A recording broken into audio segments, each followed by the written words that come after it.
आगे बात कर रहा था आपसे कि गणित और विज्ञान जैसे सब्जेक्ट्स जो है, मैथ्स और साइंस, इसमें आपको काफ़ी इंटरेस्ट होना चाहिए, एनालिसिस अच्छी तरह से होना चाहिए, ब्रॉड माइंड होना चाहिए।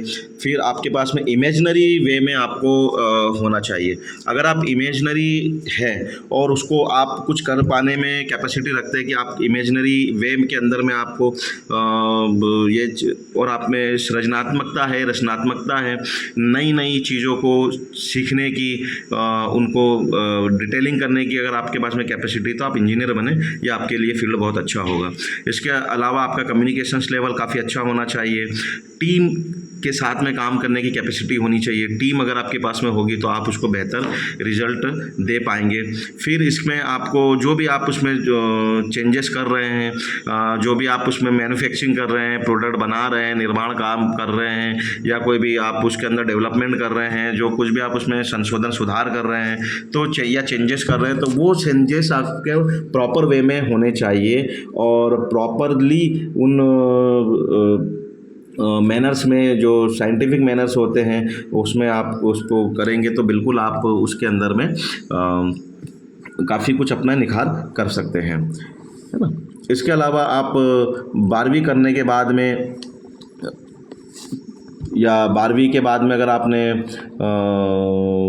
साइंस स्ट्रीम लिया है या आपने बायो फील्ड भी लिया है, तो भी आप जो है, जैसे बायो फील्ड लिया है तो आपने बायोमेडिकल या बायोजेनेटिक्स इंजीनियरिंग के अंदर या बायो इन्फॉर्मेटिक इंजीनियरिंग के अंदर भी आप जा सकते हैं। और अब जो अखिल भारतीय परीक्षाएं होती है, जो अखिल भारतीय इंजीनियरिंग परीक्षाएं जो इंडिया लेवल पर होती है, तो इसके अंदर भी आप उसके अंदर में ट्राई कर सकते हैं एग्जामिनेशन देने के अलावा। अगर आपको कंप्यूटर इंजीनियर बनना है, सॉफ्टवेयर इंजीनियर बनना है, तो फिर आपने सॉफ्टवेयर इंजीनियर बनने के लिए आपको प्रोग्रामिंग पर अच्छी खासी पकड़ होनी होगी, हार्डवेयर सॉफ्टवेयर का अच्छी तरह से नॉलेज लेना होगा। प्रोग्रामिंग लैंग्वेज जैसे कि .NET है, C++ है, जावा है, Z2ME है, और भी बहुत सारी जो लैंग्वेजेस होती है, उन लैंग्वेजेस को आपको सीखना होगा और उस पर कमांड करनी होगी। इसके अलावा आपको उसमें आपको प्रोग्रामिंग और नेटवर्क्स एनालिसिस अच्छे तरीके से आना चाहिए, है ना। इसके अलावा आप इंजीनियरिंग कोर्सेज जो होते हैं, अलग अलग तरह के कि किस तरह के इंजीनियरिंग कोर्सेज है, और इंजीनियरिंग कोर्सेज के अंदर में आप एडमिशन्स ले सकते हैं। तो मैं आपके पास में एक बार फिर से दोहरा देता हूँ कि इंजीनियरिंग जो फील्ड्स होती है वो बहुत काफ़ी बड़ी विस्तार वाली फील्ड है। आप किसी भी तरह की फील्ड का चयन कर सकते हैं अगर आप इंजीनियर्स वगैरह के लिए आगे आना चाहते हैं तो। जैसे कि कंप्यूटर साइंस इंजीनियरिंग है, मैकेनिकल इंजीनियरिंग है, इलेक्ट्रॉनिक एंड कम्युनिकेशन इंजीनियरिंग है, इलेक्ट्रिकल एंड इलेक्ट्रॉनिक्स है, सिविल इंजीनियरिंग है, केमिकल इंजीनियरिंग है, इंफॉर्मेशन इंजीनियरिंग है। इसके अलावा इंफॉर्मेशन टेक्नोलॉजी है, इंस्ट्रूमेंटेशन एंड कंट्रोल इंजीनियरिंग है, इलेक्ट्रॉनिक इंजीनियरिंग है, इलेक्ट्रॉनिक एंड टेलीकम्युनिकेशन इंजीनियरिंग है, पेट्रोलियम इंजीनियरिंग है, एरोनॉटिकल इंजीनियरिंग है, एरोस्पेस इंजीनियरिंग, ऑटोमोबाइल इंजीनियरिंग है। इसके अलावा आपको mining engineering, power engineering, production engineering, biotechnology, engineering, genetic engineering, plastic engineering, फिर फूड प्रोसेसिंग और टेक्नोलॉजी, एग्रीकल्चर इंजीनियरिंग है, इन्वायरमेंटल इंजीनियरिंग है, डेयरी टेक्नोलॉजी एंड इंजीनियरिंग है, agriculture information technology, infrastructure engineering है, मोटर स्पोर्ट्स ट्रांसपोर्टेशन इंजीनियरिंग है, metallurgy engineering है, textile engineering है, marine engineering है, नवल आर्किटेक्चर इंजीनियरिंग है, जियो इन्फॉर्मेटिक्स इंजीनियरिंग है, पॉलीमर इंजीनियरिंग है, पेट्रोकेमिकल इंजीनियरिंग है, जियो टेक्निकल इंजीनियरिंग है, न्यूक्लियर इंजीनियरिंग है, और भी बहुत सारी फील्ड्स है जिसमें आप अपने करियर को बना सकते हैं।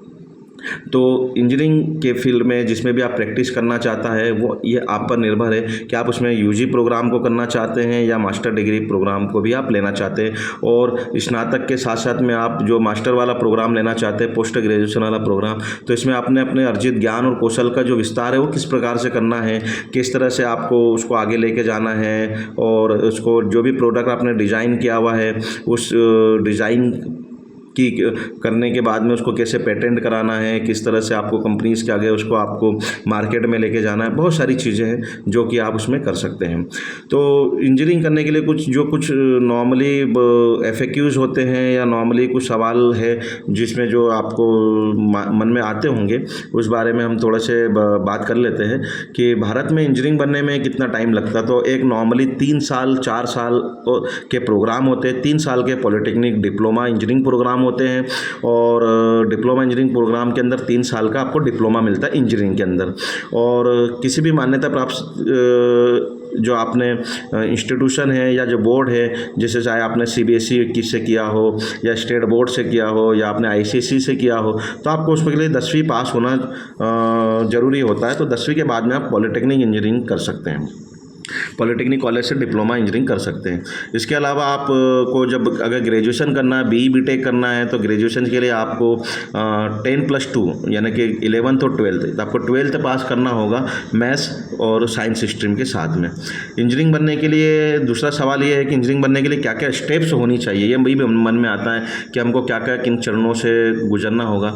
तो देखिए, आप सबसे पहले तो क्या है, अपने अंदर क्या रुचि है, आप क्या रुचि रखते हैं। तो इंजीनियरिंग में एडमिशन्स के लिए आप अपने लाइफ के जो स्टार्टिंग्स होते हैं, जो 6, 7, 8, 9, 10th क्लास के या 11, 12th क्लास के, तो इसमें आपकी जो भी रुचियां रही है, आपका जो क्यूरियोसिटीज़ रही है, आप इंजीनियरिंग के किस ब्रांच के अंदर ज़्यादा इंटरेस्टेड होते हैं और आप जिसमें ज़्यादा जिसमें ज़्यादा आप रुचि रखते हैं, इंटरेस्टेड है, तो आप वहाँ पर अच्छी यूनिवर्सिटीज़ को देख करके फिर एडमिशन ले सकते हैं। एक अच्छी यूनिवर्सिटी आपको एक अच्छा मजबूत कैरियर बनाने में मदद करती है। इसका खास ध्यान रखा जाना चाहिए कि जिस यूनिवर्सिटी से आप इंजीनियरिंग कर रहे हैं वो काफ़ी कुछ मायने रखती है। इसके अलावा आपकी इंटर्नशिप है, आपका जो रिटर्न स्किल्स का प्रोग्राम रहा है, जो आपके वर्किंग रही है, स्टडी रही है, जो भी आपके असेसमेंट्स रहे हैं, प्रोजेक्ट्स रहे हैं, इसके अलावा आप जिस प्रकार के नेटवर्क के साथ में जुड़ते हैं, इंजीनियरिंग प्लेटफॉर्मों के साथ में जुड़ते हैं, ये भी बहुत सारे जो एक्सपीरियंस लेना होते हैं। तो इसमें आपको ये अलग अलग तरह की स्टेप्स उठानी होती है। तो आपको फुल डेडिकेशन के साथ में, टाइम मैनेजमेंट के साथ में आप अच्छे से अच्छे इंजीनियरिंग कॉलेज में एडमिशन लेके अच्छे इंजीनियर बन सकते हैं। एक और सवाल आता है, क्या इंजीनियरिंग अच्छा कैरियर है? हाँ, बिल्कुल। इंजीनियरिंग की डिग्री एक अच्छे, अगर आपने यूनिवर्सिटी से की, अच्छे कॉलेज से की है, तो आप एक नॉर्मल ग्रेजुएट से ज़्यादा ही कमाते हैं।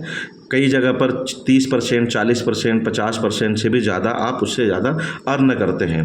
और इसके अलावा दूसरे जो सब्जेक्ट्स होते हैं, उन सब्जेक्ट्स के अलावा इंजीनियरिंग के अंदर आपको काफ़ी कुछ विकल्प मिलते हैं अपने कैरियर अपॉर्चुनिटीज़ के लिए, और काफ़ी कुछ ज़्यादा आपको अर्न करने की, अपनी लाइफ में अचीव करने के लिए, ज़्यादा से ज़्यादा अर्न करने के लिए, कमाने के लिए आपको जो है इसमें आप उम्मीद ज़्यादा कर सकते हैं। कौन से सबसे ज़्यादा इंजीनियरिंग जो है कि आसान होते हैं? तो इसके लिए ये है कि हर फील्ड यूनिक है, हर फील्ड में ज़रूरत है अच्छे इंजीनियर्स की, पेशेवर इंजीनियर्स की। तो ऐसे फील्ड इंजीनियरिंग के लिए जो कॉमनली है, सिविल है, इलेक्ट्रिकल है, मैकेनिकल है, आज कंप्यूटर साइंस एंड टेक्नोलॉजी की है, इलेक्ट्रॉनिक्स की है, सॉफ्टवेयर इंजीनियरिंग से है। तो ये इंजीनियरिंग आपको अच्छे से अगर आप क्लियर कर लेते हो तो इसमें काफ़ी अच्छी अपॉर्चुनिटियाँ आपको रहेगी। और भी इंजीनियरिंग के बारे में जानकारी लेने के लिए, या कौन कौन से कॉलेज फ्री में एडमिशन्स करवाते हैं, या कौन कौन से कॉलेजेस में आपको स्कॉलरशिप मिल जाती है, फ्री में एडमिशन्स होगा, पूरी पढ़ाई आपकी लगभग फ्री में हो जाए, तो इसके लिए आप मेरे यूट्यूब चैनल्स को सब्सक्राइब करें और बेल आइकन पर बटन दबाकर जो है कि आप इसको शेयर भी करें, अधिक से अधिक शेयर करें। तो मैं आप तक बहुत सारी ऐसी इन्फॉर्मेशन है जो हम पहुंचाते रहेंगे। तो नेक्स्ट वीडियो के साथ में मिलते हैं। जय हिंद, जय भारत।